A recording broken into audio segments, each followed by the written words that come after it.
everyone. Welcome to Grove Boys. This is episode 3. As always, I'm Logan. We got My name's Connor in the Connor. red there. We got Tony in the Dodgers jersey down on the bottom of my screen there. I don't think he ever washes it. No, just- probably I doesn't. wash this thing. Uh, I wash it. Yeah, but if Shohei himself were to come up and lay a finger on that thing, Then I'd be thing wearing would it as not a blanket. see- I wouldn't that take thing it would off. not see the washing machine ever again. I'd say Dude, we bury were me in just- this thing. Me and Tony were just talking about going to the Dodgers game. We just looked up tickets because they're coming to Detroit. The Sunday afternoon game is like pretty cheap. It's like $50 a ticket, so we might have to go. You might be watching the greatest team like ever assembled play this year if you go to that game. So Lose to the Tigers. hey man, There's no way the Tigers are gonna lose to the Dodgers, dude. I'm saying. regular season don't matter. I will say, as a Dodgers fan, the only team I'm scared of in the one of the only teams I'm scared of in the playoffs is the Tigers because of their pitching. I do real quick want to address the elephant in the room to some of the potential viewers here, but there's no Morgan tonight. He got thrown off a Yeah. bridge. He died. No, he just couldn't make it. Morgan's taking the night off, so it's just the three of us tonight. But we hope you enjoy it nonetheless. And we'll hope to have Morgan back next time. But I do want to get started with this question that Tony actually posed to our group chat. I think just yesterday. Are you talking about the one you gave me a massive amount of shit for? Oh yeah. Like... Matter of fact, Tony, what was that question that you had posed initially? Re-ask it, man. Re-ask it. So the question is, does Shohei Ohtani get 200 strikeouts and 50 home runs? Which I think is the crazy thing to think about this. If he gets that, it's like he's already got the single greatest season a player has probably ever played the year he went 50-50. If he gets 200 strikeouts and 50 home runs, that will then be like undisputed the greatest single season a player has ever had in terms of production. That's his goal. He wants that Cy Young award really bad. That's the only award he has to win still. So I think he'll get it. I think he can totally get it. I think amount of games pitched will be the thing that hold him back. But like that guy has never said, I'm going to do this thing and then not done it in a season. So kind of hard to doubt him. So this is a rare occurrence where I'm going to agree with Tony. I think it's not very possible, but I think it could happen. And the only reason I say that is because it seems like a new MLB record is broken every single year. Nobody thought it would be possible to get 50 home runs. You know, I remember watching a guy, there was a clip, it was like a YouTube reel, and a guy bet like 10 grand that nobody would get 50 home runs in the MLB season. And then it cut to him watching Shohei get 50 home runs, and he just lost 10 grand. I can't remember the it was funny. I think it's kind of naive to say it can't happen. Like, is it unrealistic? Probably, but it might happen. You never know. I do want to give my 2 cents as well. And when Tony initially asked us the question, I very much took a fence sitter position. Basically saying just I'm gonna wait until we hit like the middle of the season and then see where it's at and make a call from there. But I'm here to say that I'm disagreeing with both of you guys. I think there's just too much pressure being put on the Dodgers, especially this season. We already saw a lot of it last season, but even more so this season somehow. And I just don't think Shohei or the Dodgers' entire team is going to live up to the expectations this year. I think we see a little bit of a down year, maybe a resurgence the following season, but I just have a gut feeling that it's not going to look the same this season for the Dodgers or for Shohei. That's a crazy take. I just want to say one thing, Logan. I don't think Tony was listening to a word you were saying. I just think he created a rebuttal in his mind as you were talking. All right, No, go I ahead. was listening. Go ahead, I Tony. was listening. I don't think they're going to have a down year this year. I think they're going to have an even better year. Now, I don't think they're going to get over 100 wins because this team is built for the playoffs. They don't care about getting over 100 wins. They don't need 100 wins to make the playoffs. What they're going to do is they're going to get the lead that they need to not lose the division. They're then going to coast to the end of the year, let guys stay healthy, let guys stay rested, get to the playoffs. And then when they get to the playoffs, they're going to look like the absolute juggernaut like they did last year. Remember, last year they didn't even have the best record in the National League, let alone baseball. The best record in baseball was the Milwaukee Brewers, who they beat in 4 games in the NLCS. And that was, I think, wasn't it? I think it was the game 4. That was the one where Shohei had the 6 strikeouts and 3 home runs or something like that, like some crazy number, right? Or 10 strikeouts and 3 home runs or something, like I just think I absurd. remember that. Yeah. Yeah, I don't think they're going to have a down year. I think they're the clear World Series favorite. I don't see anybody in the National League stopping them on their way to the World Series, which is good for me. But the only problem is the only teams I'm actually worried about are in the American League. I don't want to face the Mariners. I don't want to face the Tigers. If they play Toronto again, I think they'll beat Toronto. If they play the Yankees, I mean, Aaron Judge already looks like he's in playoff mode with the game he played last night with 4 strikeouts. Like, Aaron Judge is locked in playoff mode already this season, which means he's just going to choke. He's not Do a you good think playoff. I was just about to ask, do you think he fizzles out like halfway through the year? Who, Judge or Judge. Since he's already in like I don't want to say mid-season form, but like, no, dude? I mean, I say that jokingly. He went 0 for 4 last night, didn't get a single hit, or 0 for 5 and struck 0 out for 4 5, times yeah. last night. Yeah, he went 0 for Oh 5 and struck man. out 4 times. So the joke is he's in playoff mode because it looked like a playoff performance from Aaron Judge. He's Knows going to what I bounce know back. about It's Aaron this. Judge. He's probably going to win the MVP in the American League. The only issue is it's like, dude, you can't trust the Yankees. You cannot trust the Yankees in the playoffs. I don't even think they're going to win their division. I think that's going to go to Boston. I know everyone wants to say Toronto because of the Cinderella run last year, but Toronto is up and down every year. So You think Toronto's gonna be worse this year? Toronto's not going to be as good as they were last year. They have like a World Series appearance hangover. Just following their trends, I don't think they're going to be as good this year. They're still going to be good. They're going to be a wild card team. I think Boston's going to win that division. I mean, the Roman Empire is here for Boston with Roman Anthony. Like, that guy was one of, if not the best player for the U.S. in the World Baseball Classic. And Judge looked like crap. Schwarber looked like crap. Harper had one big home run that made everyone forget that he played the rest of the tournament like crap. But yeah, I just don't want to face the Tigers, and I don't want to face the Mariners as a Dodgers fan. Those are the 2 teams that worry me. On the Mariners, though, Cal Raleigh, he's overrated.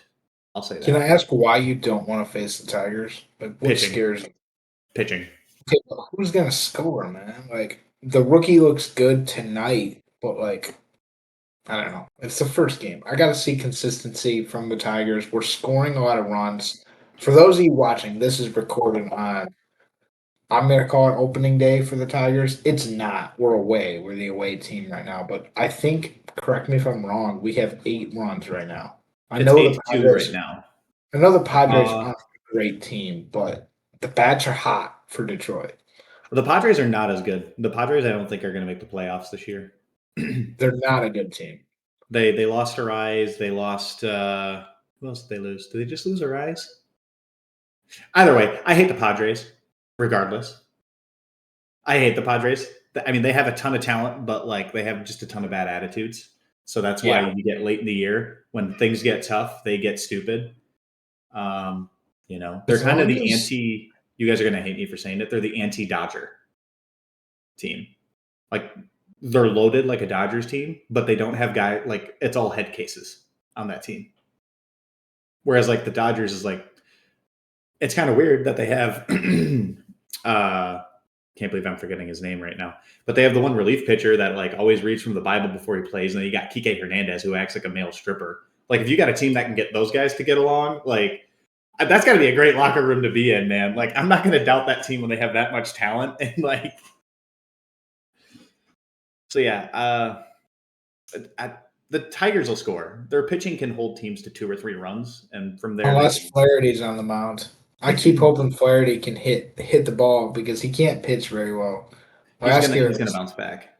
it was He's gonna terrible. bounce I back. mean, maybe he can hit, dude. Maybe you throw him in the lineup, But like the He's pitching not is like, Shohei Ohtani. I mean, last year it just took him. He was lights out by inning number 3. The first 2 innings, it was almost like he needed to warm up and get that confidence back. And it's like that's just not how it works in the He'll MLB. get Like there. if you, I hope so. He'll get there. I mean, The Verlander had years like this. Do you guys remember like years and years ago when the Tigers went on that run?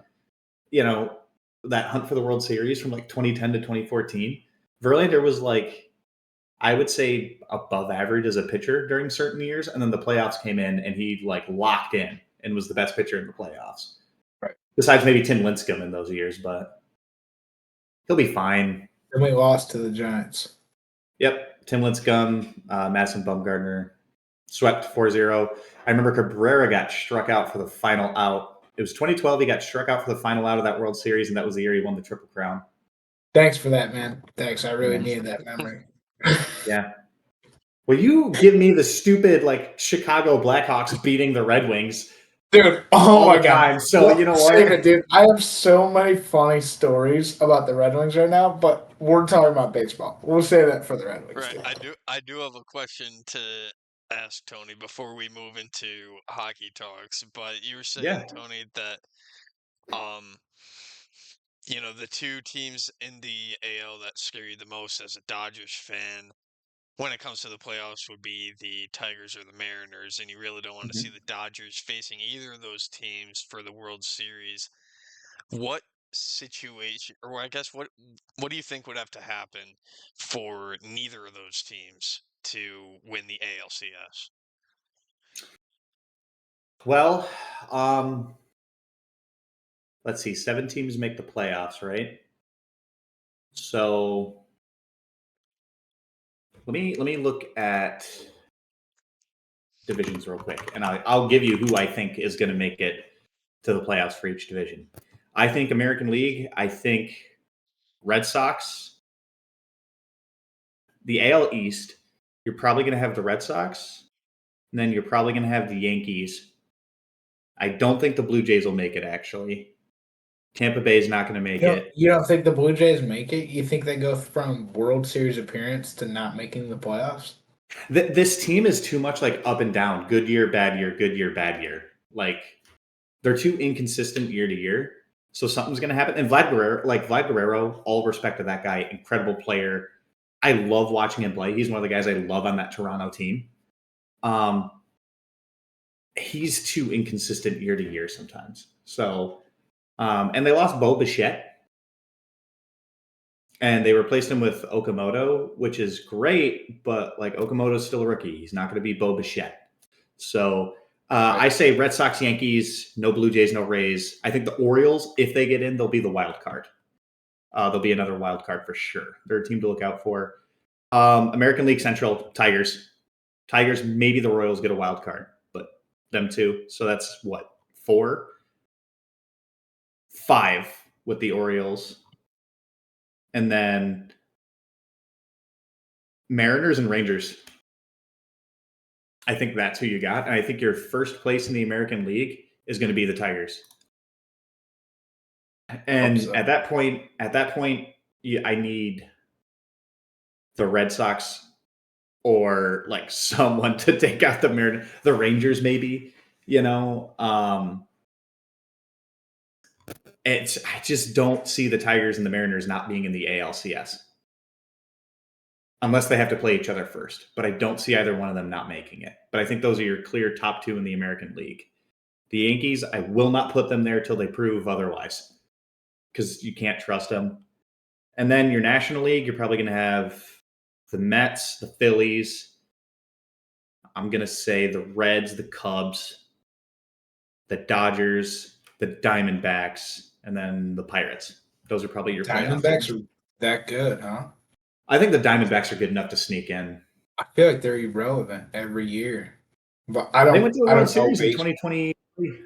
2023. They beat the Dodgers in the first round of the playoff in a 3-game series. Yeah. Went on to finish runner-up to the Rangers in the World Series. Yeah. I mean, I think your teams that are definitely not making it: Marlins, Nationals, Cardinals. I think the Cardinals are going to be the worst team in the MLB this year. Where do you think the Braves land?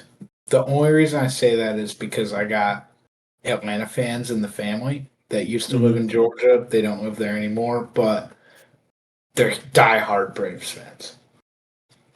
I mean, we grew up. They were my grandparents, right? So they grew up and they took me and my sister to the games, the whole chop. We went to many Atlanta Braves games Oh, when they were really good. I watched Chipper Jones live, which was dude, Chipper great. Jones is awesome. He's one of the best third Yeah, basemen of all time. Yeah. yeah. So Um, I just want your opinion on it because I don't keep up with baseball or anything. Braves are going to be good. It's how good is Ronald Acuna Jr. going to be back? I think Ronald Acuna Jr. is going to have a really good year back. Is it going to be good enough to get them there? I think the team had an incredibly down year compared to what they're capable of last year. So they could be that team that sneaks in. But look, man, there's some hype around the Pirates for good reason. I mean, they lost their opening day game, but so did the Cubs. You're not defined by opening day either. Like there's No, 163 games. There's a like the ton. Giants lost their opening day game to the Yankees, and it's like, okay, like the Giants still have like Logan Webb and Rafael Devers and those guys. They're still a really good team. By the way, not you'll like this because we were talking about this, Connor. Totally off topic of sports, but sponsorship plug if we can ever get one. Look at the Voodoo Ranger can. Oh no, it's blurred out. Can I look at this one? It's called G It's kind of Force. sick. Is that just original? Nice. It's called G Force Supercharged Oh, Juicy that's the IPA. juice. That one's good. All Yeah, right, it's for those of you that don't 11%, so know, I'm gonna die. for how much? What percent? 11%. That's pretty good. Okay, so for That's those of you that pretty don't good. know, I'm sipping on a Big Hearted right now. Okay, I've never had them before, but I'm a huge IPA fan. I drank them all in college. I think it's a great way to start off your night. Not sponsored or anything. I wish, but yeah, Yeah, shout out to IPAs. yeah. Shout out Voodoo Ranger. Sponsor us. Top tier. Sponsor us with all 7 of our subscribers that we have. Oh, Coca-Cola. Sponsor Coca-Cola. us. Coca-Cola. Coca-Cola, the mixer? Coca-Cola. Sponsor us. Now, Tony, I guess Tony and Logan, one thing I want to bring up before we get too off topic here. What do you guys think of the Detroit sports net and like what's going on with like how hard it is to watch baseball? Like, is this happening around the league? Does every I team have one of these sports nets? Because this is ridiculous. Like, I tried to so watch the game today. We have cable, we have streaming services. yeah, I can't get it, and I'm not paying for another subscription. it's $20 a month. Yeah. So what it is excuse me, the company, remember Bally Sports Network. So there's a Right. bunch of teams in both the NHL and MLB, and I think what it is the cities basically made a deal. Like the sports teams, the hockey team and the baseball team in these cities made a deal, and they were on this network. The company, well, it actually was FanDuel. The company that FanDuel, but it wasn't FanDuel that owned the network. It was another company separately. The other company was not paying the teams what they were supposed to. The company went bankrupt. So these teams are basically broadcasting their games for free onto this network because they made a crappy deal with a crappy company, right? And in the NHL and in the MLB, the teams own the rights to their broadcasts, not the league. So like the NFL, right? We never have to worry about being able to watch our local NFL game because it's always going to at least be on Fox because Fox owns the rights to the broadcast. The MLB and the NHL, that's not how it works. It's actually one of the things that people hate about the Dodgers, which is when the Dodgers, not to bring them up again, but this is a good example. 15 years ago, the Dodgers went bankrupt. And the MLB made a deal with the Dodgers that like it's like some stupid sweetheart deal about their network rights. and the amount they have to give to the league, it's ridiculous. Like they have to give almost nothing to the league, and they don't have to share as much with the rest of the league in terms of TV revenue. But what the Dodgers did is they went and they made a crazy good deal after that for their TV rights. Like they have their own network. A lot of these teams don't. It's a lot of small market teams. It's one of the arguments I get about big versus small market teams. I think we're getting to a point in these sports where the league needs to own the rights to the broadcast so they can ensure that a good deal gets made so that the fans can watch their teams play. I would be down for that, with also keeping the MLB app so I can go watch the Dodgers out of market. 100%. I agree. One of the things I miss about being in college is that Logan had NFL Plus on YouTube or whatever, so we could watch any game anytime, and it was awesome. I don't know if you still have that, Logan, but I don't anymore. I really took that for granted because, like, I went back home and my parents are like, "Yeah, we don't get the Thursday night game," and I'm like, "What are you talking about?" Yeah, it's about time for these leagues to own the rights to these. So for anybody who's listening out there, here's a business idea for you.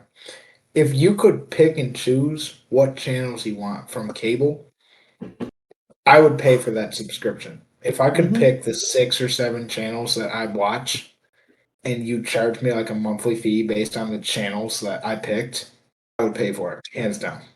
100%. Hey guys, I will be right back because I think Morgan's trying to get in. So while he's getting in, I'm just going to take a quick break. I'll be right back. Morgan, what's going on? We can't see him, but he's here. Let's go. No, not much. I don't know how it happened, but here we are. Morgan, we're here. We made it. What's going on, man? How are you? Oh man, pretty good. Good. Rainy day. One more. I got a half day until spring break. Really? Yep. You get all next week off? What are you gonna do with yourself? Oh man, that's kind of. I wonder what I'll do. Well, I have a couple of stuff planned with tomorrow and Saturday. I'm gonna visit my brother Saturday, and then do some fishing a little bit. Yeah. Now, is the weather nice up in Saginaw? It's like raining here, but it's about the same. It's about the same. Yep. You just missed. I mean, you didn't miss. We're still talking about baseball. That was the first topic we covered. Join mid The Venezuela routing the United States. Oh, we didn't even get into WBC. Yeah. No, no? we didn't even get into that. We were talking about we were talking about the Tigers, we were talking about the Dodgers, we were talking about who's gonna make the playoffs, stuff like that. Yeah. Because today's the first day that it's opening day, right? For the Tigers, for everybody, right? Right. No, we're just talking about how it's absurd that nobody in Detroit can really watch the Tigers. They got to pay for another subscription for it, and it's like, isn't that crazy? It's crazy, dude. Like, just let us watch the game. It's not like we're in like Chicago. Yeah. I was talking to Brent Darling about that, and he was upset. He didn't want to buy another subscription either. He's a fellow teacher of mine. I draw the line, dude. I'm not paying for another subscription. I just bought a subscription to watch the Red Wings fail. All right. I am the biggest hater. All right. I'm not paying for another one. Here's my thing. While I understand that argument, what's the alternative for the teams right now, though? Just the situation that the Tigers and the Red Wings were in. There's no alternative that they really have. No, I get it. I 100% get it. But I think I should be able to pick and choose. Like, if somebody out there can make a system where I can pick and choose what stations I get, I will gladly pay a monthly fee from the 7 channels I watch. Mm-hmm. Like, go make that subscription where it allows access to everything. And it's like, okay, we're going to watch The Simpsons, Lions football, and Channel 7. and I'll pay a subscription based on those 3 things. You know, Yeah. like that would be so ideal. Mm-hmm. At this point, you might as well go old school and get cable again. That's what I'm saying. Like, it's probably worth it, to be honest. Yeah. Back to sports. Is there anything baseball related that you guys wanted left to talk about? I do have something streaming related. Okay. If we wanted to just finish up that topic, but I will say I hate what streaming culture has done to like sport accessibility as an F1 fan, because now all the races have moved to Dude. Apple TV, and I don't have that, and I'm not about to go out and set that up. What Dude, do I you think of the swear to F1 God. season so far, actually, Logan? Sport we don't really cover, but Logan and I are both fans. Well, and They've this only is had, why what, 2 races? I'm also so mad about it, is because Timmy Antonelli is having a hell of a season, and I can't watch any of it. He's had All a right, hell of a 2 races. Clue me in. Clue me in. Well, I know nothing about F1. Let me know who this guy is. Kimi So, Antonelli, he was a rookie. Yeah. You know what, Logan? You take it away, buddy. yeah, I so talked too much. you're good, you're good. So I mean, I just started watching F1 last season. Um, just started getting into it, and I was picking out a racer to cheer for, and I was like, why not cheer for one of the rookies, right? And this Kimi Antonelli guy comes up, and he seems really good, so I'm like, I'll start cheering for him. You know, he seems like a nice enough guy. Doesn't race for Ferrari or McLaren, so I'll take that. But Wow. as of this season, you know, only his sophomore season, he has raced the first 2 races and finished second and first, which this past race was his very first place finish. So he's having a really good season. And he's a second year guy. Yeah, Yeah. and he's one of the What's his background? Do you know? Did he start at like a young age? last year I think he was the youngest to ever get a podium. I think he set that record. He broke that record for Max Verstappen. He's 19 years old.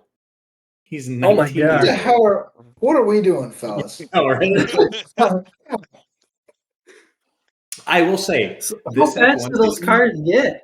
My if you're goodness. going to get into F1, this is a good season to do it, because even though Mercedes has won the first 2 races, Ferrari has been like right behind them in both of those races. And I think it's going to be a lot of fun, because like I'm a Ferrari guy and I'm a Charles Leclerc guy, and he's like right behind Russell and Antonelli in the standings.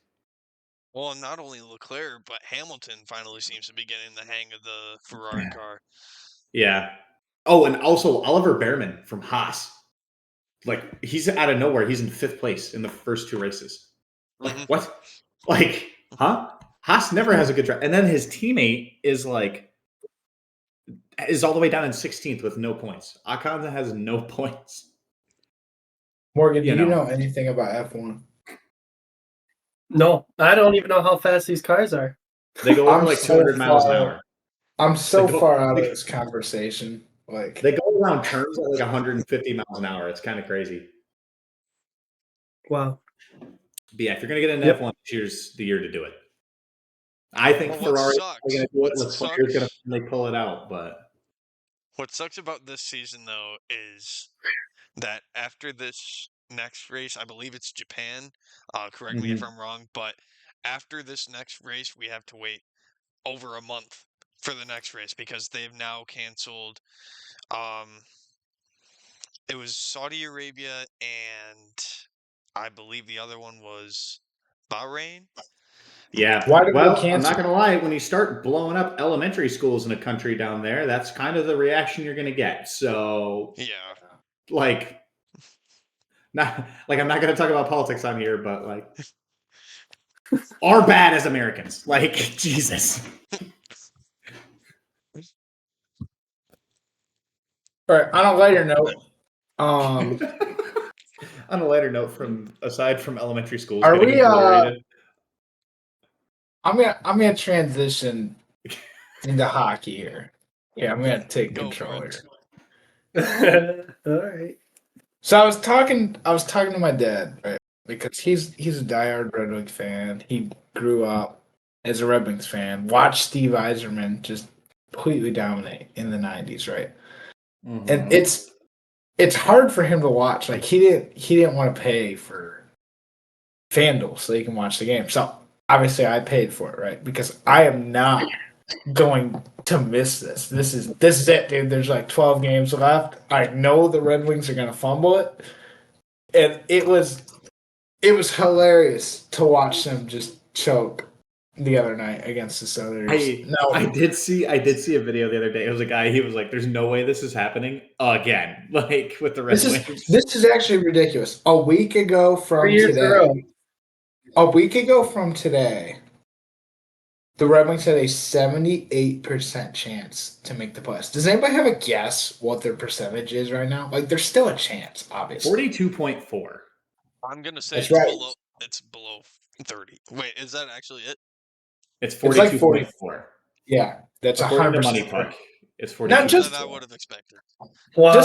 Just to keep everybody realistic here, it's been 9.5 years since the Red Wings made the playoffs. Now let's just take it back in time. 2014. Okay, you're picturing this, right? I guess it'd be 2016. Let me look up what world events happened in 2016. Just viral events. I don't know. A certain Tangerine was elected president. Pokemon Go came out the last time the Red Wings made the playoffs. Pokemon Go is a pull. That. Oh my god. Ebola virus was just discovered. Okay, the last time the Red Wings, Damn Daniel was viral. The last time the Red Wings made the playoffs. Like what is I graduated high school. Like what is going on? November 2nd, 2016. The Chicago Cubs made the longest championship drought in history. Like 108 years. I don't understand. Like I was a freshman in high school the last time the Red Wings made the playoffs. This is ridiculous. Like I think Yzerman has one more year. If they don't make the playoffs, he has one more year to make it or definitely be fired. And I only say one more year over this year because I know Connor's going to be like, it's again. You know, they're missing the playoffs again. I only say one more year because of the amount of cap space he has. He has a ton of cap space. He has a ton of talent in that farm system now. So now it's like, okay, you have the talent in your farm system, you have the cap space to get what you need. You get it or you don't. And he's still, if he's allowed to do that and they make the playoffs next year, unless they get past the first round, he's still got, like, if they do a make the playoffs and then get a first round exit, he's still got to be in the hot seat at that point. I think if they somehow pull it out this year and he's, you know, if they make the playoffs this year and have a first round exit, he's still in the hot seat a little bit. But so when is he off the hot seat? What is exceptional to you? He is off the hot seat if they somehow either pull the playoffs out, a playoff appearance out this year. I think if they make the playoffs this year, they somehow pull this off, right? And they exit in the first round. He's in the hot seat a little bit, but he buys himself at least another 2 years, I would say, right? If they make it to the second round of the playoffs, like, okay, what you're doing is working. You know, maybe you've got you've got something going. He has had a better record every single year, if you look at it. The team has never gotten worse. That's something that's going to help him. So if they make the playoffs next year and have a first round exit, he's still in the hot seat, but like the situation doesn't get worse for him. You know, like Red Wings fans are not like, again, it's been a while since we've made the playoffs, 9.5 years, but like I still remember like it just being an expectation of being in the playoffs every year as a kid. I mean, I remember watching them win in 2000. Was it 2008? Was it 2008 they won, and then 2009 they lost to we beat that jerk off Sidney Crosby at Pittsburgh. We beat Pittsburgh in 2008 and lost in 2009. Yeah, which is probably two of the best back-to-back years in hockey history in terms of like finals matchup. That was super exciting. But I think coming into this year, and Connor, tell me, do you agree with the cap space he has, with the talent he currently has, and with the farm system that he now has in the AHL with the Grand Rapids Griffins, who I think the Grand Rapids Griffins are like this year on paper, they're the greatest AHL team ever. If they look average or mediocre next year, I'd be okay with Steve Yzerman being let go at that point. I mean, what are your thoughts on that? What do you guys think before I kind of go on a tangent here about the Red Wings? The thing about it this season is that the East is just stacked. It is this year. Because you look at like my brother and I were looking at this the other day. You take the 7th best team in just our division, and put them in, I can't remember exactly what division it was over in the West, but you put them in one of those two divisions and they're in the playoffs. Or at least in a wild card spot. So I think that's another big part of the argument that can be made for Yzerman this season specifically, is just the fact that there's so many teams this year in the East where if they were out West, they would be in the playoffs. The Red Wings obviously being one of them. The Red Wings would be soundly in the playoffs if they were over out West. Can I ask you guys a question? Go for it. Yep. Do you think the Red Wings going into next year are the most equipped to make a leap than they have been since Yzerman took over? Because looking at the cap space and everything, I think they're the most equipped to make the leap forward. Not just like he's been inching forward every year, but like I think this year he's got the biggest opportunity to finally like make that jump into the next into the. Look, man, I didn't watch Yzerman play as a kid. I'm old. I'm not that old. Okay. Okay. I'm not that old. But okay, yeah, so it's just strange in Michigan. We have everybody else in the state is good besides our premier team. Pardon my language. Our college hockey teams are fucking everyone up this year. But I know. I just don't. I don't know how the fans haven't just completely rioted at this point. It's an expectation for Michigan to be good at hockey. It's come on now. I just can't fathom how it's been so long for them. It's an expectation. It's all of these people like my dad that watched Yzerman like win in the 90s. And he's like, yeah, well, it's Yzerman. You know, he rebuilt the Lightning. It took the Lightning 8 years. It'll be fine. And quite frankly, with he knows more than me. Because the last time the Red Wings made the playoffs, if you look at it, in 2016 they lost to the Lightning when Yzerman was the GM. So like he does know how to build a roster. The Lightning are a dominant team. They're in the playoffs every single year. Where I disagree with you, Tony, is you said the same thing last year. Whether you want to admit that or I didn't say give him one more year last year. I didn't say give him one more year. The Red Wings missed the playoffs by 1 point last year. 1 point. It was awesome on campus at Saginaw Valley. It was awesome. We were all electric for about 20 minutes. Like it was fucking depressing. No. I didn't say like last year. I didn't say give him one more year. What I'm saying is also you see the way he built the Lightning and the way the Lightning make the playoffs every year now, and the Lightning are a contender every year. Can we agree? Yes. Do you think Yzerman, coming from that generation of Red Wings teams, he doesn't want this to be we're going to make the playoffs this year, and then we're going to sell the farm to make the playoffs this year, and then screw next year. I think looking at that farm system, looking at how he's used cap space, He is looking to basically recreate what he did in Tampa and recreate what used to be in Detroit. They are going to be a part of the conversation every year. I hate to be that guy. I think one more year to just trust the process. One more year to just trust the process. This isn't Logan, Philadelphia I want 76ers your trust the thoughts on process. this. I want your thoughts on this, Logan. I think I heard that last year. Wait a minute. Wait a minute. Oh, I don't know, geez. because honestly, I do keep hearing the same thing every year, even if it isn't coming from Tony necessarily. That just whole this whole philosophy of one more year,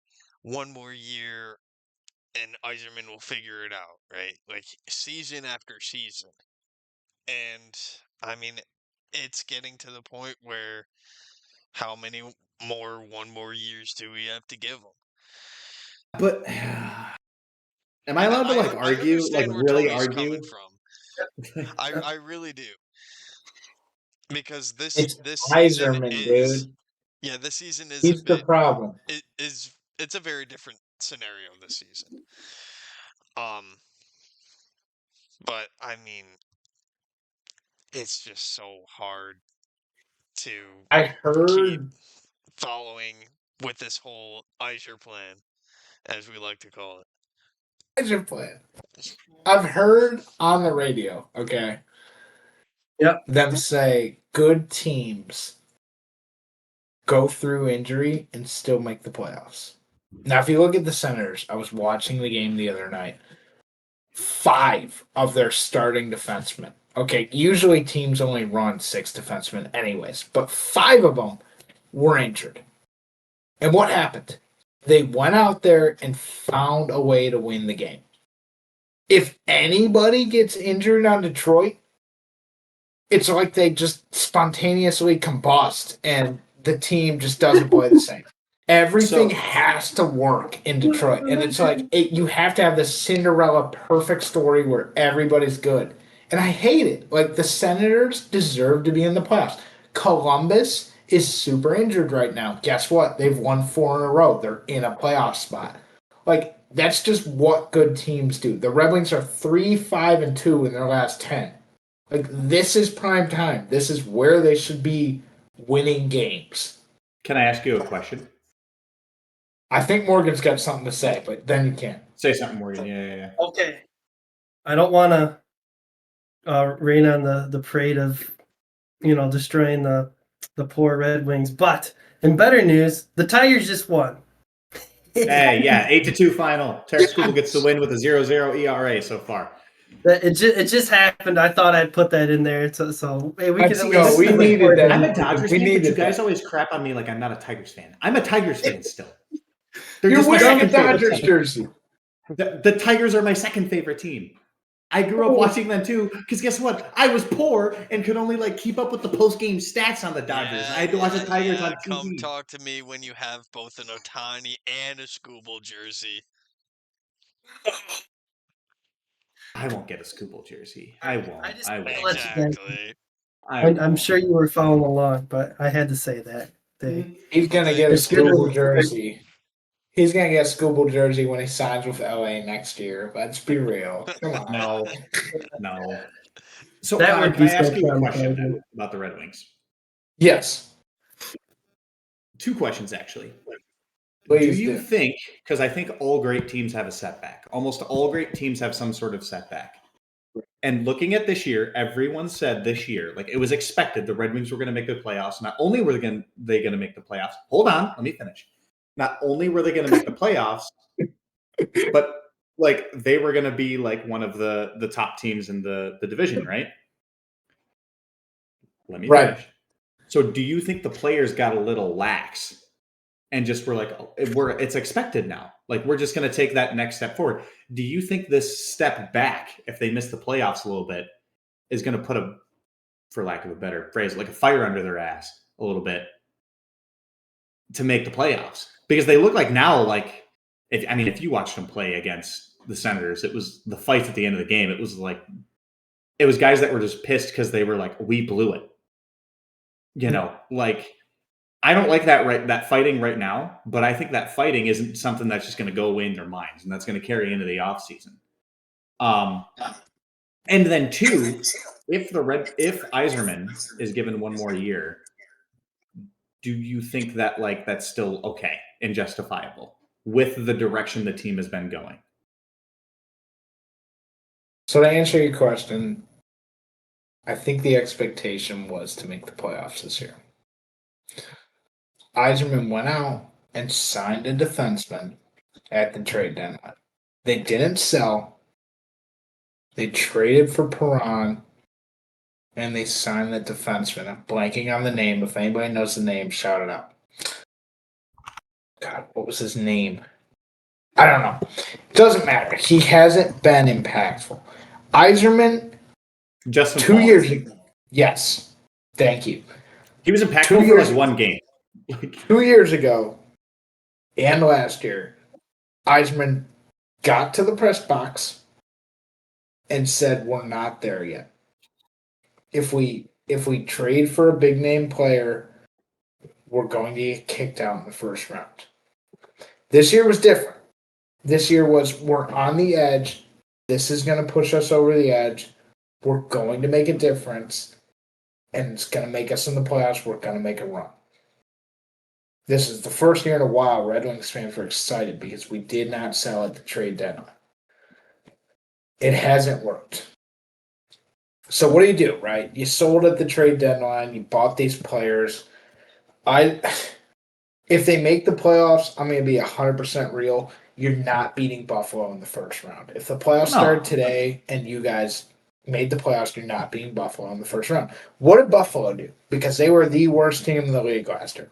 What did they do?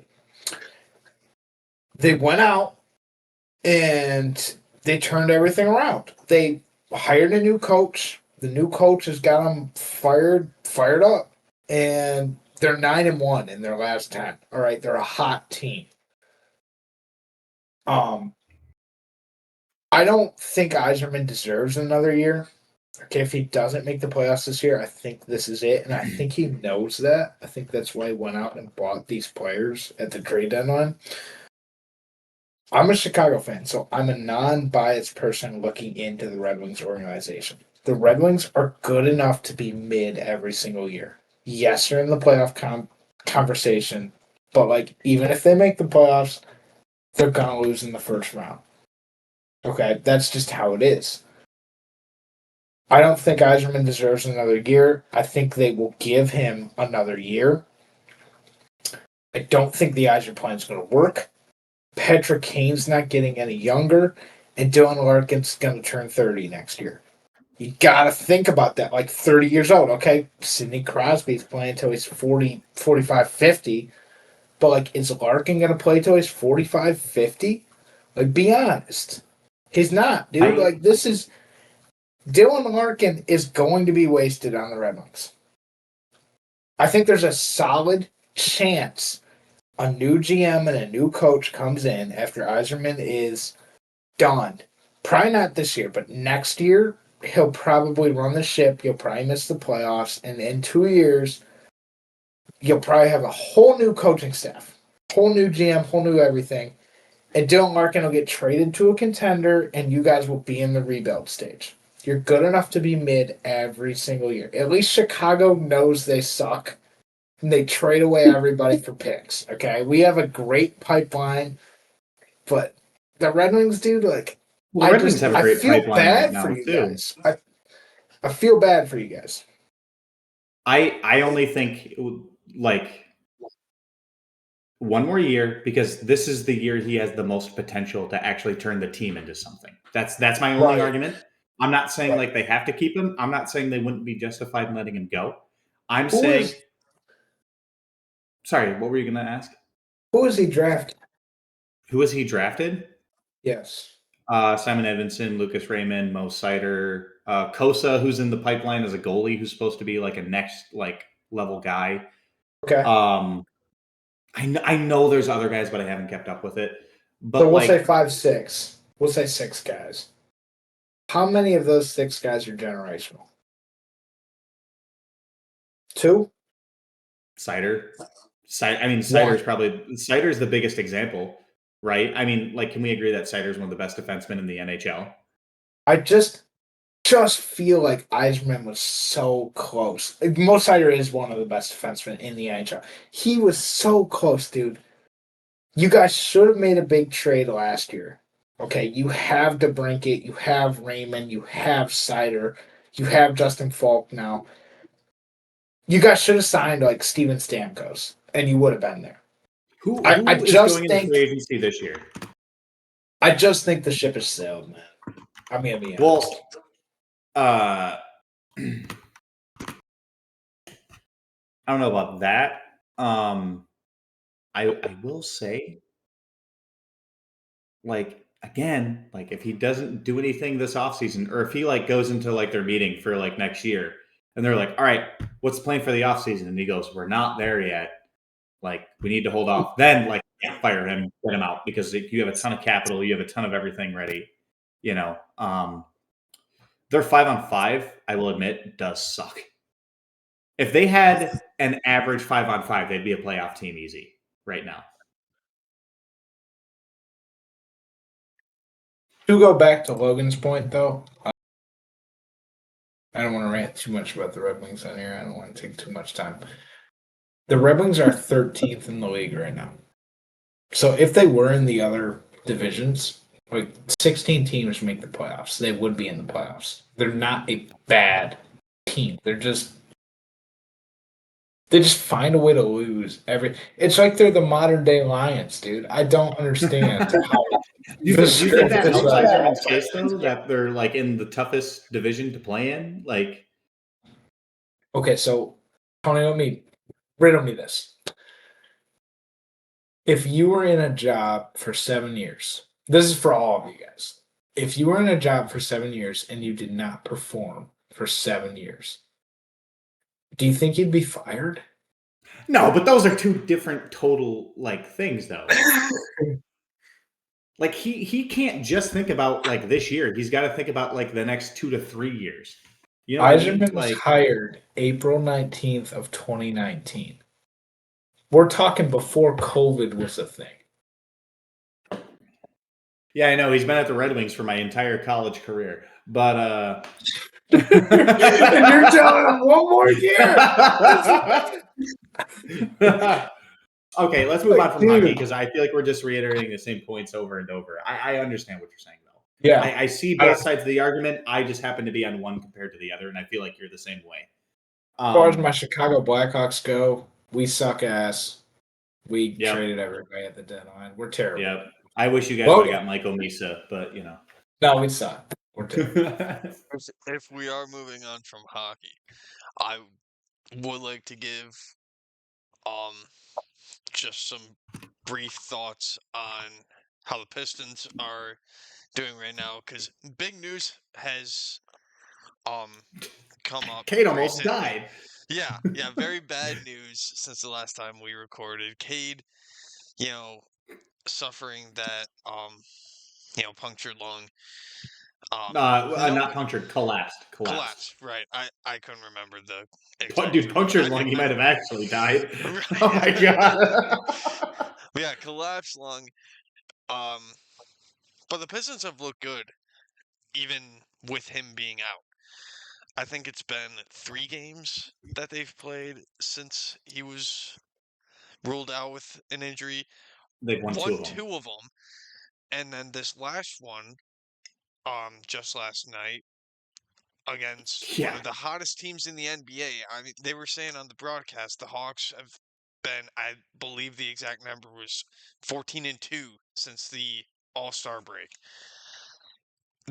Pistons went out there, took them to overtime, lost only by 1 off of just a rather bad possession where Tobias Harris missed bad, and then Jalen Duren with the putback couldn't quite get it in, but lost by only 1 point when we were without Cade, we were without Isaiah Stewart, and the Hawks were entirely healthy. Yeah, dude, the Pistons are nuts. They're so much fun to watch right now because, like, also, like, they're not just a 3-and-D team. Like, right. They are one of they're like ranked 28th or 29th in terms of 3-point shooting.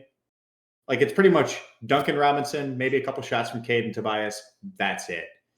What do you think the biggest factor is? Like who's stepping up? Dennis Jenkins. Like absolutely. Dennis Jenkins is good, but like it's the team though. Like that's the fun Yep. thing about this team is it's not just like, oh, Jalen Duren or Dennis Jenkins is stepping up. It's like as a unit. Like look at when Jalen Duren and Isaiah Stewart were both suspended. Paul Reed, like the third string guy that nobody knew. Now people know who Paul Reed is, and he's like a fan favorite because he stepped in and like played like a rock star during that period. Like this team is fun to watch. All the people saying like, oh, they don't have enough 3-point shooting in the playoffs. Shut the hell up. They're a defense first team anyway. Like they're going to be fine. They're going to win that first round. They could win that first round without Cade, honestly, I think. But like they're gonna have Cade back for the playoffs, and I think they're a real contender. Like, sorry to go off on a tangent, but like, keep up with this team. It's so much fun. Yeah, and they've secured themselves not just a play-in spot, but a playoff spot at this point as well. So very happy to see that. Yeah. I hope so. I hope they can hold on to that. I think they should be able to hold on to that. But the problem then is once you actually get into playoff talks, there's 2 teams over in the West that we just can't seem to take care of. And those are the Thunder and the Spurs. The Spurs have just continuously just destroyed the Pistons this season. And so if we make a run in the playoffs, 2005 all over again. Yeah. If we make a run in the playoffs, head to the championship game, and we have to face either the Thunder or the Spurs, which most likely it'll be just based on how far ahead those 2 teams are over in the West. It's going to be ugly for us. Especially if it's the Spurs. Wemby scares the daylights out of me. Wemby's going to be MVP. Wemby should be MVP.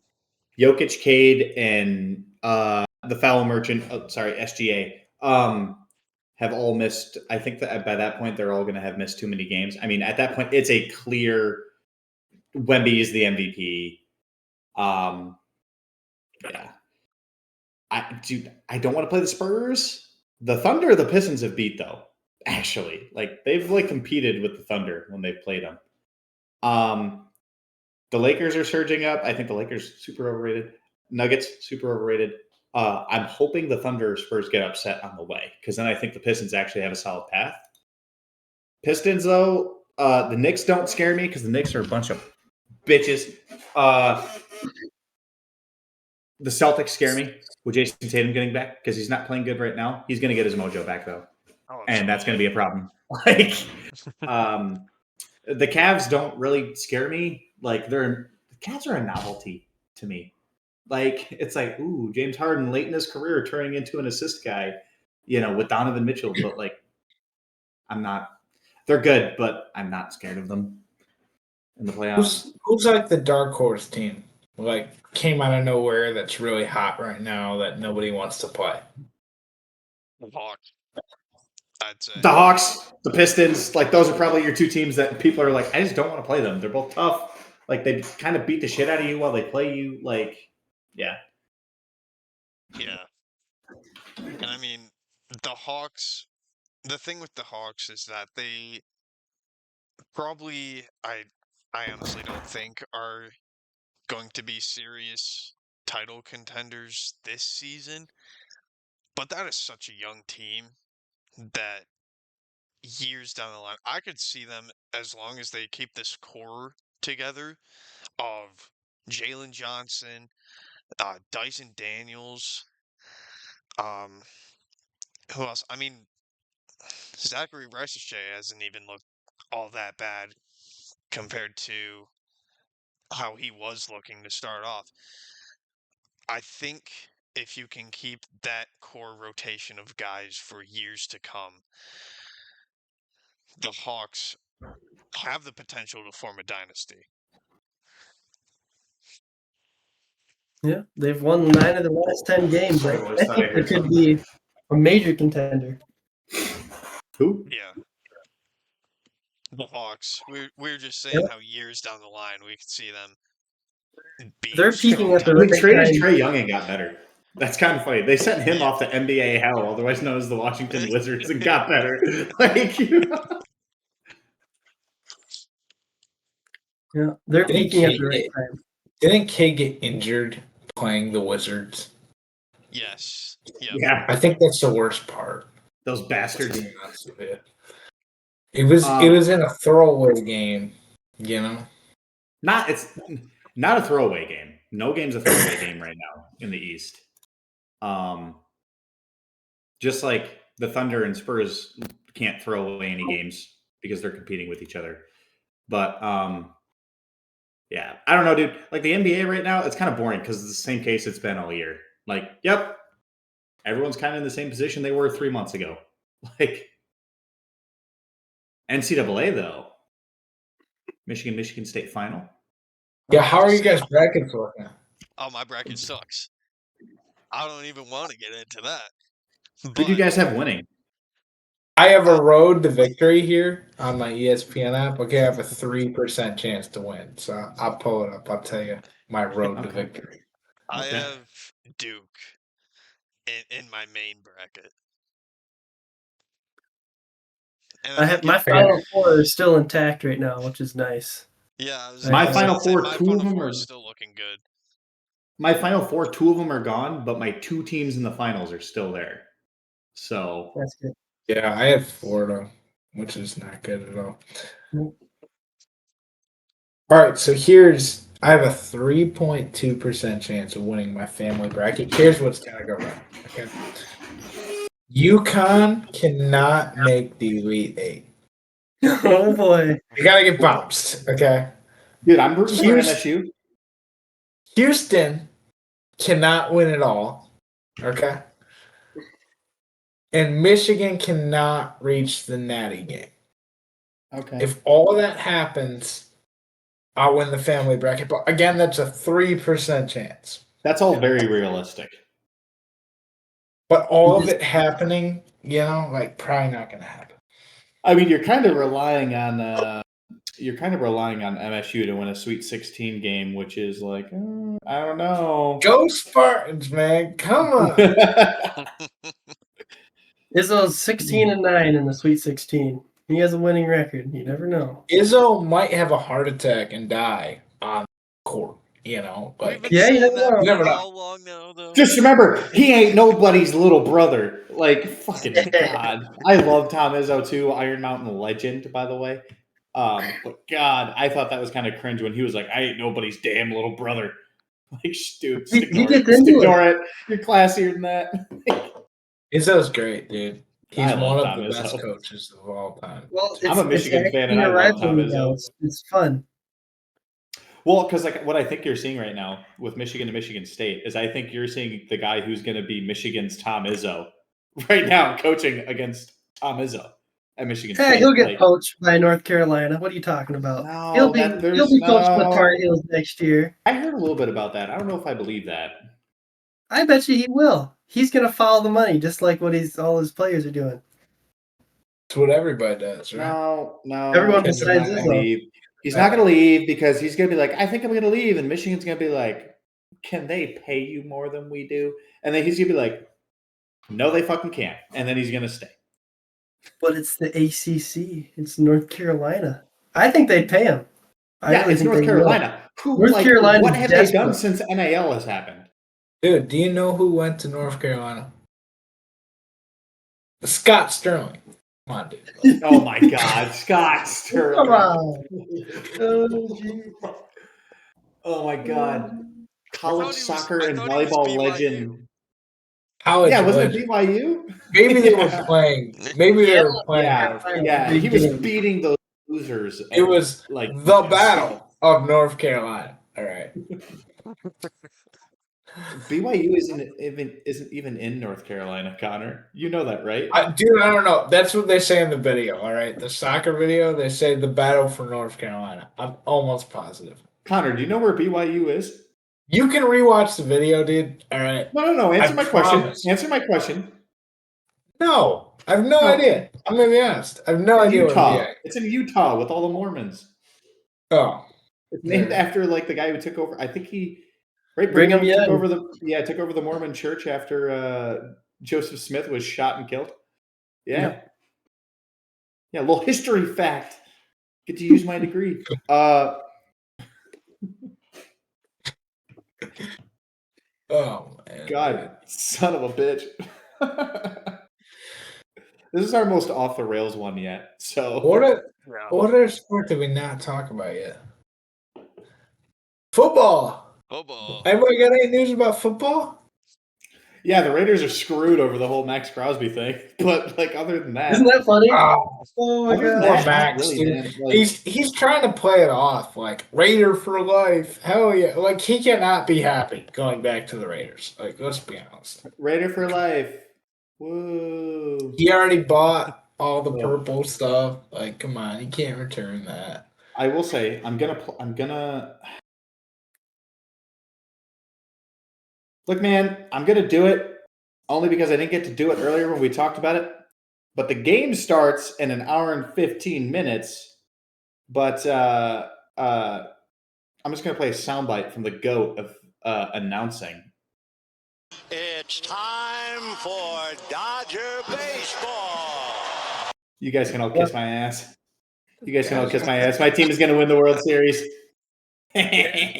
No. I didn't get to talk about winning again. Who would have thought? actually not to backtrack to baseball. Did you call them the money bags? Yeah, The you wish you were LA rich. checkbooks. Yeah, hey man, we can't all be winners. No, I didn't get to talk about it, but like WBC, we didn't get to go over that. Right. That was crazy. That was awesome. This was maybe the best That was tournament yet. That was sweet. Shout out Miguel Cabrera. Winning as a hitting coach, dude. Seeing him in tears, man. Like, I'm a He never Dodgers got fan, to but win. I'm a Dodgers Especially fan, but being that a was one of my Tigers favorite fan. players growing up. Yeah. Huh? Especially being a Tigers fan. Dude, like again, like the Tigers was the team I watched the most growing up because they were the local team, right? Like I loved Cabrera. That guy is like one of the best players for the game. He's the only player to play in all 5 World Baseball Classics before this and then coach in this one. So he's the only person to Pretty participate in some way in every World Baseball Classic that's happened. And man, that was awesome. And Victor Martinez being the assistant manager on that team too, that was amazing. Gleyber Torres, like Tigers fans should be super happy, super proud of like, this World Baseball Classic, and not going to bring it, like make it a political thing, but like after everything Venezuela has been through this year, dude, like that is awesome to go see that team win. That was amazing. And also, I'm glad I was proven right that the U.S. kind of looked like shit. Like, let's be honest. The U.S. did not look great through that entire tournament. They didn't care. I don't think it's that they cared. It's why is Mark DeRosa managing that team? Hold on, I'm going to go off here. Why the hell is every other team in the World Baseball Classic managed by a pro baseball manager? Brad Ausmus, former absolute reject from the Detroit Tigers manager who blew one of the greatest rosters I've ever seen. Like, they didn't even make the playoffs. He managed Israel, and like honestly, I would respect what he did with his roster more than what Mark DeRosa did with his roster for the U.S. The U.S. was win or bust. If they didn't win, it was a complete failure. They need to really look at who they have manage that team next time. The only time the U.S. has won that tournament was when they had Jim Leland managed it in 2017. A pro manager. If you get the American athletes out there with a pro manager, they'll win. The only time the U.S. has won that tournament, Japan's the only 2-time winner. The Dominican Republic has won it once. The U.S. won it one time. Venezuela, and then I can't remember, but I think like Japan's the only 2-time winner. They might have won it 3 times, actually. Like, I love how fired up you are about this, Tony. well, dude, it pisses me off. Did you guys see the Italy game? Did you hear the whole thing about the Italy game? What happened? So the U.S. did not have their ticket punched to the quarterfinals yet. And Mark DeRosa, the morning of the Italy game, is on MLB Network talking. And for those of you that don't know, Mark DeRosa, respect him as an analyst, respect him as a player, everything. Mark, you're a shit manager. Please don't manage that team ever again. Please, for the love of God. like, you just don't have the talent for managing baseball. I don't either. So, like, whatever. But, like, I could have done some shit smarter than you. This fucking guy, dude, pisses me off. Comes into the morning of the Italy game, and he's getting interviewed on MLB Network at like 9 a.m. And they're like, "Oh, Mark, how are things going?" And he's like, "Oh, the guys." He's basically, what he said was, "Yeah, the guys got drunk last night. They're going to be hungover at the game at night tonight, but that's okay because like our ticket is punched to the playoffs." They lose to the Italy, and all of a sudden it's like, no, if Mexico beats Italy and it's like 5 runs or like less than 5 runs in the game, the U.S. gets bounced out. I was almost hoping for that shit, just so it would guarantee Mark DeRosa never managed that team again. Mark, I love you. Dude, you're never going to see this because, like, we're nobodies, but, like, if you ever see this, I love you, dude. But please don't manage that team again. Like, holy shit. Like, why are you not this fired up about Steve Eiserman, dude? I don't get it. Because I'm a baseball guy, not a hockey guy. Like, true. See, Tony, when I saw that they were obviously hungover, it's like, what are we even doing? Like, you're playing for the United States. Oh, we look like a bunch of drunks. That's just stupid. It made me upset. It's and like, me too. You're representing your country. You're doing that. All these people that are annoying. criticizing the U.S. team for being like, "Oh, you guys showed up to the game hungover because your coach told you your ticket was punched." Like, shut up. That is not the player's responsibility to know that they made it past the round. That is the manager's responsibility to know that they were going to make it. And if they were going to make it, right, like, and then if they were going to make it to the quarterfinals, I don't blame the players for partying. Go for it. That's awesome. I would want to in that situation. Coach tells you to party. If the coach tells you to party, you party. That's team bonding, right? It's 100% on the coach. 100%. 100%. And all these people blaming Tarek Skubal, by the way, like, because if Tarek Skubal would have stayed in the tournament, Tarek Skubal would have pitched in that final. I don't know if that would have gone any different because, like, Venezuela only scored 3 runs in that game. Like, Tarek Skubal, I could easily see him giving up 2 runs to Venezuela, too. Like, the people blaming, like, Skubal, like, that's a cop-out. And it's Tigers fans, really, that are blaming Skubal because they're pissed at him because he might not re-sign with the Tigers because the Tigers are stupid and don't want to pay him what he's worth. Like, dude, my blood pressure is through the roof all of a sudden talking about this topic. Like, I hate that the U.S. lost. I almost wish, like, because of the way that ended, they would have lost to Canada because it would have been the most funny thing ever for the U.S. to beat Canada at the Olympic final in hockey and then lose to them in baseball. That would have been the funniest shit ever. I would have preferred that over what happened. But you're not into Hockey Town? What kind of fake fan are you, man? This is ridiculous. What do you mean? What kind of fake fan am I? This is Hockey Town. It's Hockey Town, dude. We haven't made the playoffs in 10 years. 10 years, bro. What's this wee shit? You're a Chicago fan. Well, Chicago sucks ass. At least we own that. Okay, we found the formula for a fun podcast. Just get Connor and I drinking IPAs, and then we'll be fine. Yeah. We have one player. We are the Chicago Bedards. I've been saying that for months. We suck ass. Okay, what do you want from me? The Red Wings suck ass too, but they don't think so. So they go and sign these big name players for what, dude? They still lose. No. The Red Wings don't suck ass. They like suck to the point of heartbreak. Like, all right, let me bring it back here. This is what was so much fun at the dorm because we were all back and forth. Yeah, dude. This was every night so almost. Like this was us like alcohol or no alcohol. Alcohol or no alcohol. This was us like almost every night. It was great. It was so much fun. It would always end the same way. Somebody would have too many drinks. I'm fucking going to bed. Somebody would start playing Mario Kart or Guitar Hero, and then we'd go to bed. That's me standing there with a Wii remote in my hand and a bottle of wine, and the other playing Wii tennis, getting cooked by Logan. I remember those nights. I'd lose to Morgan. No, I didn't beat you. You kicked my ass. Someone was kicking my ass. I can't remember. It was not me. I remember. Dude, I have video evidence. The night I remember, Tony was holding like a bottle of wine in my one hand.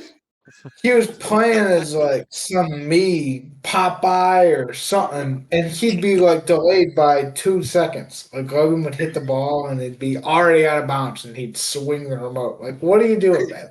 Was that the night we did the Popeyes versus Chick-fil-A chicken sandwiches? Remember Yeah, that? Yep. And like all but Connor was the odd man out who voted for Chick-fil-A, but Popeye actually won, like in a landslide. No, dude, you guys. I'm sorry, your taste buds are just underdeveloped. Popeye, sponsor us, please.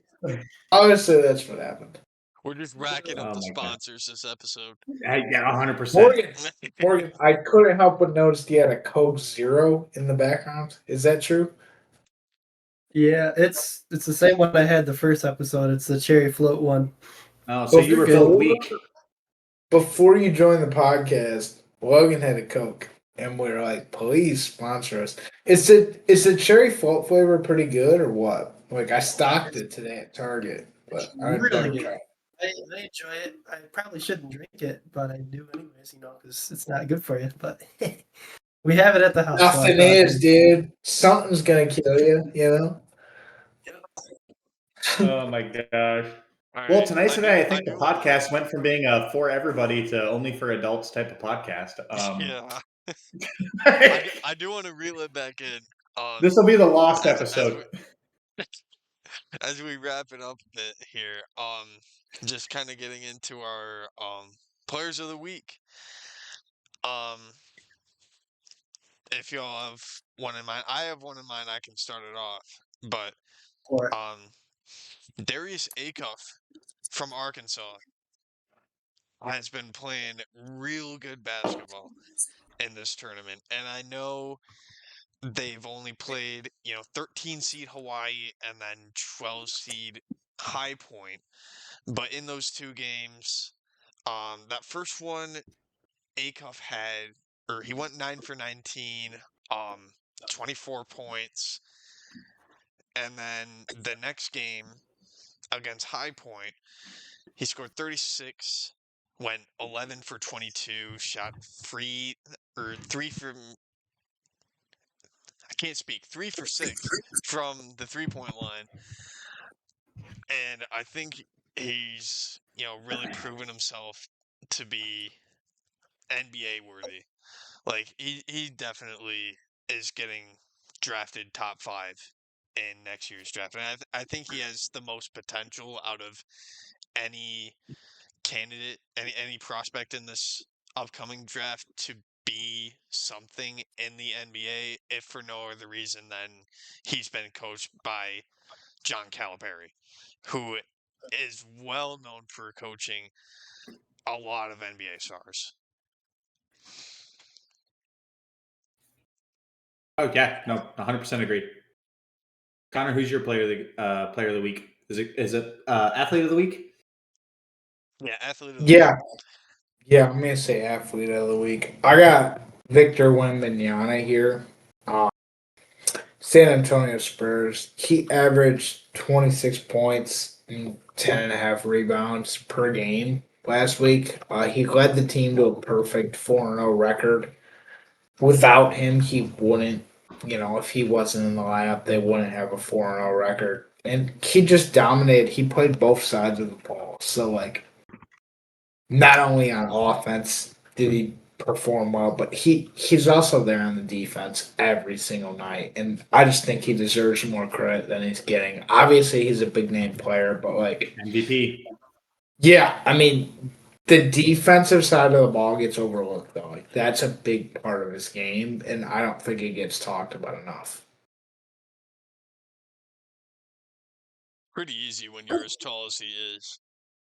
Right? Yeah, it's pretty great when you're like fucking 10 feet tall and can handle like a guard. Like Jesus Christ, what can't he do? I mean, I guess he's going to go be down as one of the greatest players by the end of his career. I'd be making millions too if I was 7 feet tall. Yeah.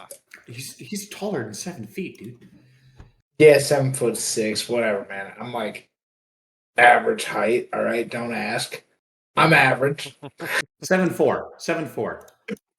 Yeah. I love the French. Yeah. But guess what, man? I'm like 7'3". All right, don't fact check that. But hey, is it fair to say? is it fair to say that Victor Wembanyama to basketball right now, you're going to hate me, is what Shohei Ohtani is to baseball right now? We're like just a freak of freaking nature. I swear to God, if Shohei Ohtani like walked in the room, you'd be a completely different person, dude. Like you'd start shaking. I'd sober up real fast. Shohei! I would sober up real fast. Would you? I don't know. I have my player of the I week think that here. is a good comparison, Tony. Yeah, Morgan, who you got? Okay, and it's been a long time coming for Nebraska basketball, but Braden Frager, he's a freshman, and he's been killing it in the tournament. Nebraska this is their first time ever actually winning tournament games. They've won 2, program record, right? And he's been carrying them as a freshman. And it's not like Nebraska's another example. It's not like they're getting big names. They're not spending a lot in NIL. It's cool to see Nebraska. My goodness, them being Big good Ten's at the best conference basketball. in the tournament right now, man. Frager Best is conference this year. yeah. Big Ten has 6 teams in the Sweet 16, and who would have thought Nebraska at the start of the year? He's my player of the week. Now, do you kind of adding on to that? Do you think Nebraska has a chance to make the Elite Eight? Well, yeah, they play Iowa. 100%. They play Iowa, and they beat them. I think they'll make. They might even make the Final Four. How far do you think their tournament goes? I don't think they can win, but if Final Four is probably their ceiling. If they can make it there, that'd be. Is that really a fact? They've never won a tournament game ever? No. That's actually crazy. Yep. I mean, it's a that football was like sport. one of the ESPN highlights was like when they won. It was It's like, dude, like history literally got made here. Like, yeah. Yep. That's awesome. So shout out Nebraska and old Frager from Nebraska. All right, Tony, who you got? I'll do after today. I'll go with Kevin McGonigal, man. That's crazy. I mean, I think he had 750. Like, let me see. Kevin McGonigal. Okay. He had 4 hits and 5 at bats. He hit 800 today with a 2,000 OPS in his first game in the pros. He's How going far to do be. you think? What? How far do you think he goes with that? Like, do you think he averages out at 300, or what do you think his ceiling is? He's going to average out at 280, 270. I mean, he could be 250 even, but I could see him averaging 300, 310. You know, he's an extremely talented player. He's one of the best prospects coming in. He's only 21 years old. So getting a guy that good, that young into the pros to start seeing the real, men pitch and stuff like that, he's exactly what the Tigers need right now. He's the last thing I wanted to see as a Dodgers fan right now. That's why he's my athlete of the week. The last thing I wanted to see was a guy like Kevin McGonigal come out and play against a pretty good team, not a playoff team. I don't think the Padres are going to make the playoffs, but they're still going to be a pretty good team. To see him play against a team like that on opening day when every team is throwing their best at each other right off the bat, dude, that's exactly what that team needs. That's exactly what the Tigers need. What did he finish at? Was it 3 for 4? 4 for 5 with 2 runs and 2 RBIs.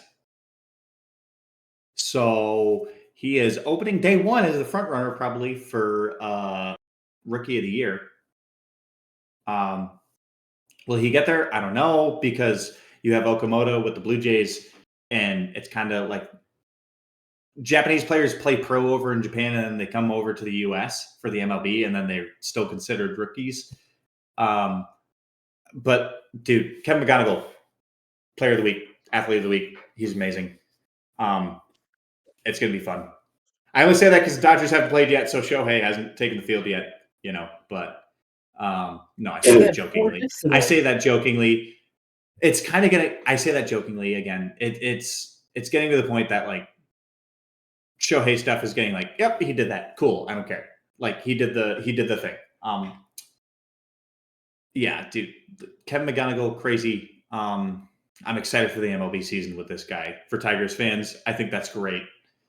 He's 100% what you guys need. And he plays shortstop and third base, which is like he is to the Tigers what Bobby Witt Jr. is to the Royals right now.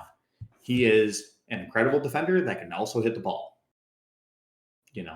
So Tigers fans should be super pumped up about Kevin McGonigal right now. Yeah, absolutely. I have a question about Shohei. Sure. Oh boy. I'm your guy. I'm just kidding. For those of you that don't know, this is a hold on. Let me shut you guys down. For those of you that don't know, this is a Dodgers 2024 World Series champions jersey that the three guys on this podcast chipped in and bought for me on my birthday one year. So that's the whole reason. It's opening day for the Dodgers, but I could have worn my Brooklyn Dodgers jersey today, but I wanted to wear this specifically for these three guys. They're all amazing. This honestly, guys, is probably like the coolest birthday present I've like ever gotten. So I really appreciate it. I mean, I know we're kind of past that point, but like you guys are all amazing. Yeah. We knew exactly what to buy you, man. You talk about him all the time. But... Hey, he is the best player ever. He's the GOAT. He is the GOAT. So I have a question about Shohei Ohtani. Sure. Do you think he comes back down to earth this year, or do you think he excels and breaks his records from last year? Do you think he's going to be better this year than last year, or do you think he's going to see like a slight decline from the kid? I don't think he's going to be a better hitter than last year, and I don't think he's going to be a better hitter than last year, and I think he's going to be about equal of a pitcher of last year, maybe a little bit better. But the thing is he didn't pitch a full season last year. So for half the year or whatever, he was just a hitter last year. So his hitting stats are going to come down a little bit. Do I think he's going to be more valuable of a player this year compared to last year? Oh, 100%. I mean, that guy has a $700 million contract, and that was a steal. Logan, you're the other baseball guy in this podcast. Like, can you agree that that was a steal? Yeah, I think so. Yeah. I mean, how many years? The greatest player of all time, potentially by the time it's all said and done, the greatest player of all time. Yeah. The crazy thing about how many years story, did he sign for? Huh? How many 10 years? 10-year, $700 million contract. He's going to be like, what, 38 or 39 when that contract expires? $70 million a year. $70 million a year. But again, I will say, for the sake of like baseball, they deferred most of his money. So they deferred $680 million of it. So he only gets paid $200 million a year. And then at the end of his 10-year contract, he gets a lump $680 million contract. That needs to be fixed in baseball. As a Dodgers fan, that needs to be fixed. That's kind of ridiculous that my team can do that. I'm not a salary cap guy, but that needs to be fixed first. I will say Shohei hasn't given us a sign to show that he's going to decline yet. So I can't say that he's going to decline. He's going to maintain or be even better. Yeah, dude, like I've never seen anything like this in baseball. He's arguably the GOAT already and still has like 5 or 6 years left to play. Is that a fair assessment, Logan? I saw you give a look. I'd say just wait a little bit. No, like I'm saying, he's arguably the GOAT. Logan, do you think? Not yet, but do you think he's not even arguably the? He's not even arguably the GOAT yet. No, I don't think he's played enough yet. Okay, you guys are starting to glaze Shohei too much at the dorm.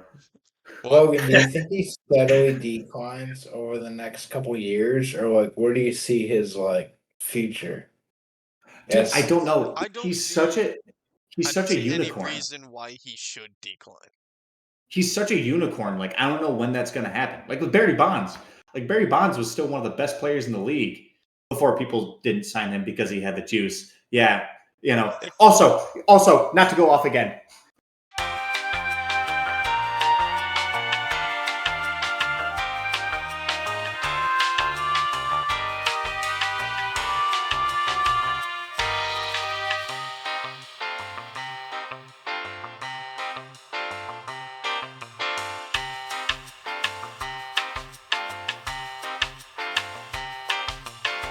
Does anybody have anything else to say about baseball? Before we wrap up here, I do want to talk about free agency and I do want to talk about the NFL. Okay. What are your thoughts on free agency so far? What teams got better? What teams got worse? Anybody just jump on in? Thoughts? I think the Raiders absolutely got better. I know we were talking about the whole Max Kinda. Crosby situation, but you look at the guys that they brought in. I mean, they are preparing this team for Fernando Mendoza. They are making sure that he's going to have a very warm welcome into the NFL. 100% agree with you. Tony's pissed, whatever you just said. I don't know what happened. um, yeah, I 100% agree with you. I think the Raiders got 100% better. They kind of tied some weaknesses they had in free agency without breaking the bank. Like they can still draft their quarterback. They can still draft an offensive lineman. They have a lot of picks in this draft. They have a lot of movement. And free agency is still going. So like they could fill a hole or two before the draft as well. We're still a month out. Yeah, for sure. I mean, What do you guys think about did you have anyone in mind, Connor, that seems to have greatly improved over this offseason? greatly improved? I think the Chiefs signing Kenneth Walker, Michigan State legend, by the way. He was really good at state. I think that's a big thing for Patrick Mahomes. He had stepped down last year, in my opinion, but having a good run game is so vital in the Dragon NFL. boys. And Kenneth Walker being on the Chiefs, I think that's a big part. Like he could have no offensive line and still gain positive yards. The Chiefs did cross my mind as I was considering teams that had greatly improved because of the Kenneth Walker signing. But I mean, to be honest, outside of that, I mean, I look at the defensive players that they lost, primarily Trent McDuffie. Um, That's a big who? one. Yeah, there's another secondary guy, Watson. They lost Watson as well in their secondary. So while I think they greatly improved offensively, swapping out Pacheco for Walker and also re-signing Kelsey for a few more years. I think the improvements that they made on offense are negated by the losses suffered on defense for them. What do you think, Morgan? Have you been Um, following free agency at all? the Broncos, Drake or Bo Nix will have a With good. Jalen Waddle, They yeah. have Jaden Waddle and J.K. Dobbins, the running back. He can get a check down passes pretty well too. I think. Troy Franklin and Cortland Sutton too at receivers. Yeah, that's gonna They're be. stacked. They will have a good offense. It'll be fun. 100%. Broncos are my So AFC team this year. that's maybe not a lot of teams are thinking about, or a lot of people are thinking about them. I think the Broncos will be scary, but then again, those guys are kind of they're signing. They're maybe they're past their prime now, but I think it'll be good experience for Bo Nix to have those guys around them. I agree. It's not like any of those guys are major nutcases either, so that's also good. Right. Now, being from Detroit, I do want to bring up the Lions news. Um, as everybody knows in this podcast, Taylor Decker got released probably about 3 weeks ago at this point. Um, the Lions still need depth and starters on their offensive line. Jared Goff does not run well at all. I call him goofball golf every time he runs. It's scary, man. So like we need an offensive line. I just want your guys' thoughts. I've kind of been gatekeeping this from you guys just so I can bring it up on the podcast. What do you think about, I mean it's March 26th. Taylor Decker's not been signed. He already knows the offense. What do you think about the Lions just picking up Taylor Decker as like a depth piece or like he plays half the season or whatever? Just post, nobody wants him. Nobody wants anything to do with him. I think he could help the team a lot just because he knows everything, but I wanted everybody's thoughts on it. He's I past highly his doubt prime, it. but he's a. Sorry, you go, Mark. You go, Mark. That guy, he'll be salmon fishing and fishing all. There's no way he's coming back. I doubt it. That's prime fishing season for him. I don't think he's coming back. He was fishing all last year, that guy. But that's just me. I wouldn't blame him. I have all that money. I'd be fishing the whole time too after destroying my whole body for however many years for the Lions. I don't think he's coming back. If they can bring him back on the cheap and use him as a kind of rotational piece to mentor those young guys, because I think can we agree that like the Lions have some really good young talented linemen right now that just need the experience of the veteran to help them out. Like You he can would be the argue that all you perfect want. guy. I just don't think he's coming back. I no, I don't think he's going to come back either. But like, I think they should maybe explore the option of like, hey, do you want to come back on the cheap and maybe, mentor them and then, But start getting Tony, he Decker into was he was asking for 18 million. The price I had in mind was 9. If we can sign him for 9, that'd be awesome. My biggest fear right now is he goes to Chicago for like 12 or 13 or 14. Yo, And then that'd be That's okay. Chicago. horrible. We'll just make Ben Johnson our bitch again for 2 games this year. Dude, Fuck I that mean, guy. I work with a former Western Michigan offensive lineman, and he's a Bears fan, unfortunately. But We can't all be smart. he would love Taylor Decker to go to the Bears. And he's realistic, right? He thinks Taylor Decker's going to get injured halfway through the season or get injured, partway through the season and only play like half the year. I think the Rotational Lions guy though. I think the Lions need that guy. I'm gonna be honest. A rotational guy that like if he gets injured, you don't lose him, but when he's in there, he's really good for you. Yeah. 100%. And I think if Taylor Decker comes back, we draft an edge at 17. If Taylor Decker doesn't come back, we draft Proctor or Freeman. It's got to be one of those two offensive. I agree. Can I ask you guys a question? Yep.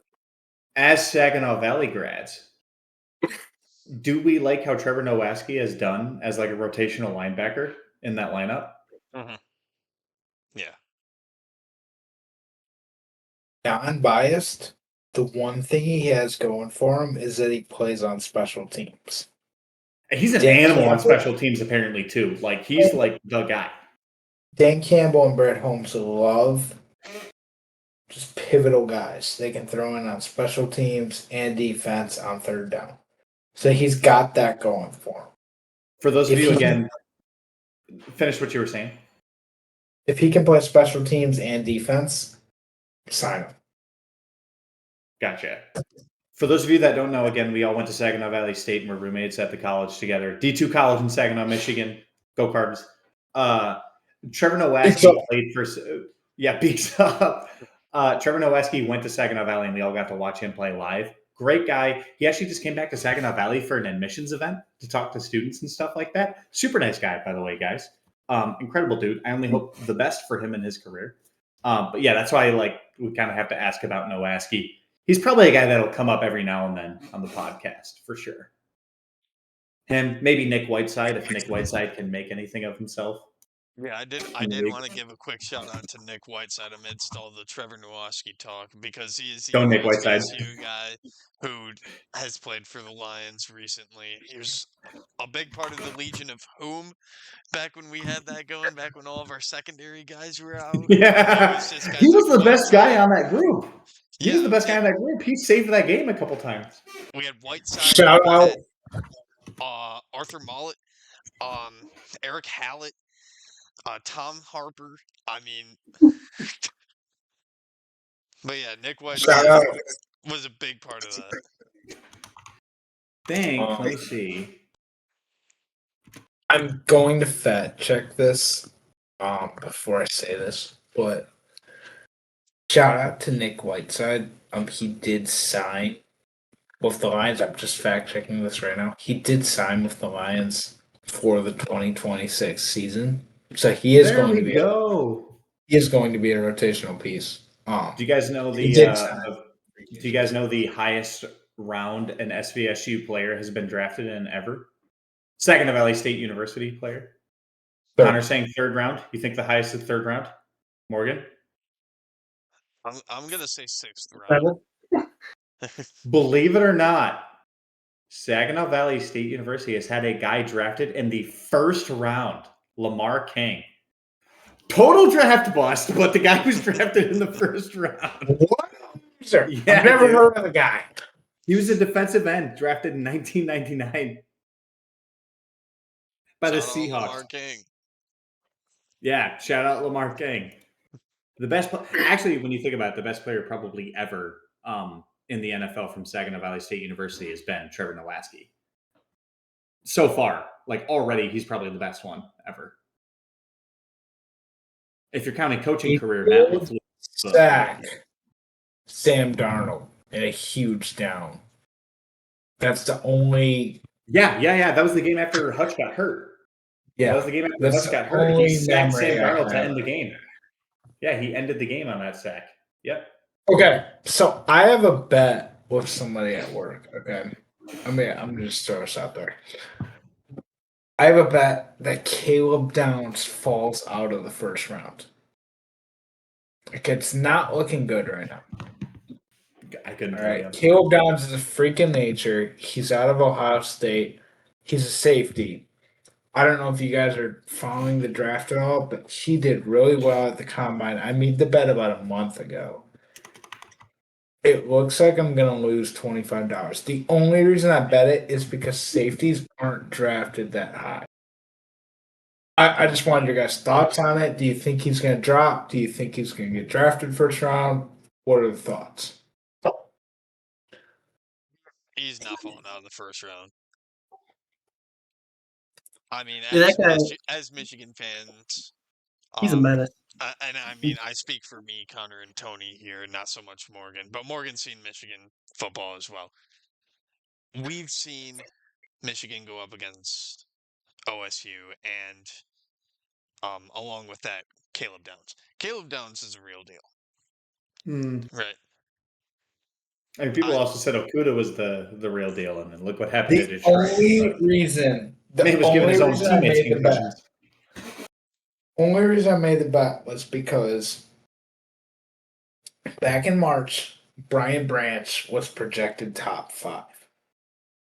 Okay, he was a top 5 draft pick in 2023 or whatever year he went. He ended up falling to pick 45, and it's because people don't draft safeties that early in the draft. They draft offensive linemen, defensive linemen, and wide receiver freaks. And quarterbacks. But I'm starting to realize that I might just lose this bet because Caleb Downs is just so good and he's a freak athlete that you can play him anywhere on the defense and he'd be impactful. Yeah. 100%. If he doesn't go in the first round, that'd be nuts. As a Michigan fan, when they go pro, Did you I'll watch cheer the for any Natty player. this But year? Oh my gosh! Say that one more time, Morgan. In the Natty this year, he had 2 forced fumbles. He single-handedly destroyed Miami's offense. It was, yeah, that guy he's a problem. And any team that passes him up that has a defensive problem, they're fools. But then again, what do I know? Now, the last He's so good. safety to go in the first round was the 14th overall pick. He was, does anybody know? couldn't tell you. Baltimore Ravens legend Kyle Hamilton. He I will went say I in- do have to wrap up soon. Sorry. You're It's all right. Dodgers play at 8:30. What are you gonna do, Connor, man? Connor, hold on a sec. Quick fact check because I have it pulled up here as well. Last year there was a safety taken in the first round, Really? also by the Ravens, by the way, Malachi Starks, and I know he hasn't been quite the Kyle Hamilton-esque player that he might have been slated out to be, but I'm just saying he was drafted 27th overall. Thank you for that, Logan. I had no idea, to be honest. I You're thought good, you're Kyle good. Hamilton was the last one. I was rooting for the Lions to get Kyle Hamilton at 6, Yeah, me the year too. that he was drafted, but we traded back and we got Jameer Gibbs. What a nobody, right? Come on. Yeah, I think that Jahmyr worked Gibbs out all is right. horse shit. Anyway, all right. Is there anything else we wanted to do? We already Yeah, did does athlete of the anybody week. have Did we any want to do? closing thoughts? I'm all good. So, All right, well, I mean, on that note, thank y'all for watching episode 3. On behalf of all my guys here, Tony, Connor, Morgan, I'm Logan, saying that we'll see you hopefully next week, but if not, we will definitely see you sometime in the near future. So, see you next time. take it easy, guys.